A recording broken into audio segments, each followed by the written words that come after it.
Hi everyone and welcome. I am going to show you how I thread my sewing machine. I've had it for a number of years and I'm pretty happy with it for the most part. So let's see how we go here. I don't have a needle in just yet. Lately, the automatic needle threader has been a bit persnickety. Right in there, where my nail is, there's a little hook. And the needle's supposed to come down from the holder and tuck right in there. And then if you put your thread just under the hook and then let this go, it'll pull the thread through the eye of the needle. So I hope it'll work, but if not, that's how it's supposed to. The machine came along with this little container that has all the feet and stuff in it as well.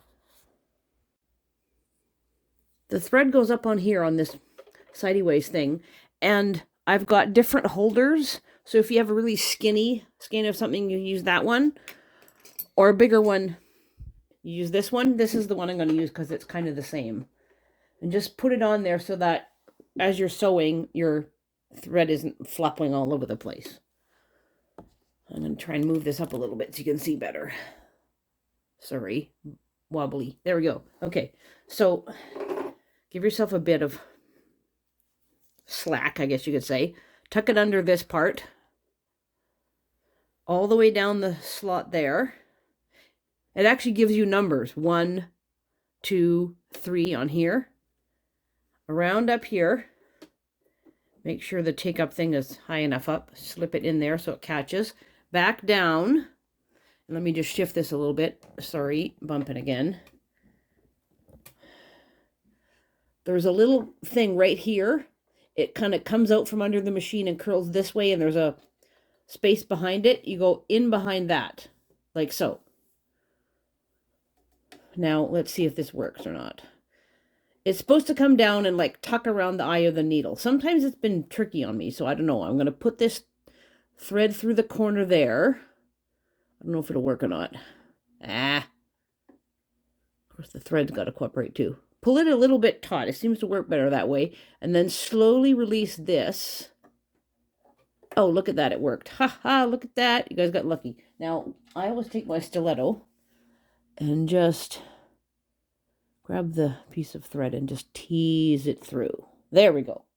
Now, sorry, I'm going to adjust you again. I'm doing this with my phone for close-up, but it gets a little wobbly sometimes. Now, the bobbin, it shows on the bobbin case here, the cover, sorry, that you have to have the thread coming off the bobbin on the left-hand side. I don't know if you guys can see that well.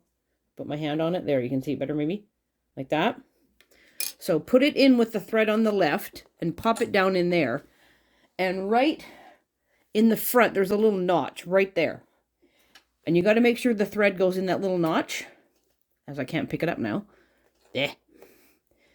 So I just kind of tuck it in there, and then it slides around the outside, and I pull it over this way. Now, I don't have a foot on here yet. I'm going to get my 1/4-inch foot and attach it. And all you have to do is line it up underneath, pretty much, and then drop your presser foot down, and it just picks it up.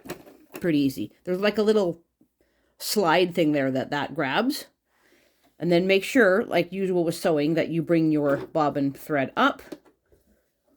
Whoops. Come on, pull it up through. There we go. And once again, stiletto comes in handy.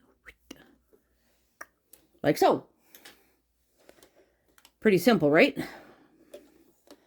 Put the cover on top so you don't have anything going on crazy. Voila! There we go. Threaded and ready to sew.